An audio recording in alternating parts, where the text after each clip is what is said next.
વાહ, આજ તમારું કામ થઈ ગયું. મનીષાને સરપ્રાઈઝ આપું. મનીષા રાજી રાજી થઈ જાહે. હાલો જલ્દી કહો એને. મનીષા જલ્દી સાંભળ. આપણે છે ને અહીંથી સીધું પાવાગઢ, ત્યાંથી માઉન્ટ આબુ અને ત્યાંથી બીજા 2-3 હિલ સ્ટેશન જવાનું છે. આપણા બેની ટિકિટ બધી જગ્યાની બુક થઈ ગઈ છે. અરે વાહ, બહુ મજા આવશે. ચલો હું પેકિંગ બધું કરવા લાગુ. અરે વાહ, તો હું આવું પાવાગઢ. ના ના, ચૂપચાપ અંદર જાઓ તમે. મમ્મી તમને થોડી કઈ શરમ જેવું છે કે નહીં? લગ્ન પછી અમે પહેલી વાર ફરવા જઈએ છીએ, ન્યાય તમારે હારે આવું છે? અમે ત્યાં કઈ ખાલી દર્શન કરવા નથી જતા, અમારે ત્યાં કેટલી જગ્યાએ ફરવાનું હોય. અરે ભાવિન, કાંઈ વાંધો નહીં. અરે હું વાંધો નહીં, ત્યાં આપણે મમ્મીને લઈ જાવું, પછી ત્યાં કેટલું ધ્યાન રાખવું પડશે. ત્યાં કેટલા મોટા મોટા ડુંગરા ચડવાના હોય, કેટલા ઉતરવાના હોય, કેટલી દવા હોય, કેટલું જમવાનું કરવાનું, બધું ધ્યાન રાખવાનું. હવે આ 5 દિવસ ફરવા જઈએ છીએ ખાલી, ત્યાં 5 દિવસમાં તો તમારે અહીંયા જે ધ્યાન રાખે છે મનીષા તમારું, એ ન્યાય તમારું એ ધ્યાન રાખે. એટલી કઈ ખબર નથી પડતી તમને. અને એટલું બધું તમને ભક્તિ કરવાનું હોય ને તો આપણે ઘરમાં મંદિર છે, ત્યાં તમે કર્યા કરો. અને તોય તમને એમ હોય ને કે ના ના જાવું જ છે ને જાવું જ છે, તો કેટલી બસો જાતી હોય છે, બધી ડોસ્ટીઓ જાતી હોય છે, એની હારે વ્યૂ જવાનું તમારે. પણ તમે અમે જે ફરવા જઈએ છીએ એની ઉપર ક્યારે નજર ન નાખો. હવે અમે કાંઈક થઈ જાય તો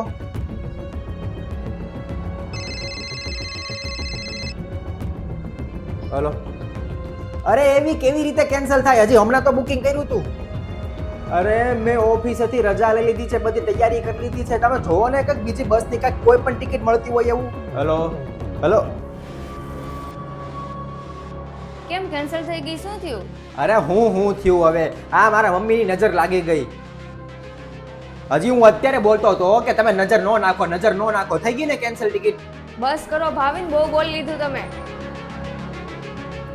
આ ટ્રીપ મમ્મીને લીધે કેન્સલ નથી થઈ, તમારા લીધે કેન્સલ થઈ છે. તમે જે હમણાં મમ્મી સાથે વાત કરતા હતા ને એના લીધે કેન્સલ થઈ છે.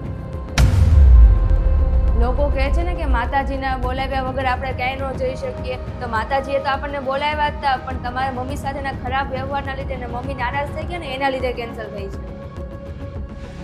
તમારા મમ્મીને ખોટું લાગ્યું ને એટલે માતાજીને ખોટું લાગ્યું એટલે કેન્સલ થઈ ગઈ. અને એ સારી વાત છે કે તમે પૂજા પાઠ કરો છો, ભક્તિ કરો છો અને મને એ ગમે છે, પણ એનો મતલબ એમ નથી ને કે તમે તમારા મમ્મી સાથે ખરાબ વ્યવહાર કરો.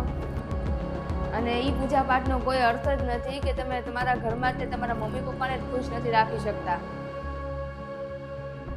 કેમ કે સૌથી પહેલા તો મમ્મી પપ્પા જ હોય છે, ને જ્યારે આપણો જન્મ થાય છે ને ત્યારે આપણને કાંઈ નથી ખબર હોતી, નથી દુનિયાની ખબર હોતી, નથી ભગવાનની ખબર હોતી, પણ કોણ શીખવાડે છે? આપણને આપણા મમ્મી પપ્પા જ શીખવાડે છે. અને એ જ આપણા માટે બધું હોય છે. અને તમે શું કર્યું? એને જ રોડાવી દીધા. ભાવિન, તમે મારી વાત સમજો. અને ભગવાને મા બાપ શું કામને બનાવ્યા છે? કેમ કે એ બધી જગ્યાએ નથી પહોંચી શકતા, એટલે તો મા બાપને બનાવ્યા છે. તો તમે એને ખુશ રાખો એટલે માતાજી આમનામ જ ખુશ થઈ જશે.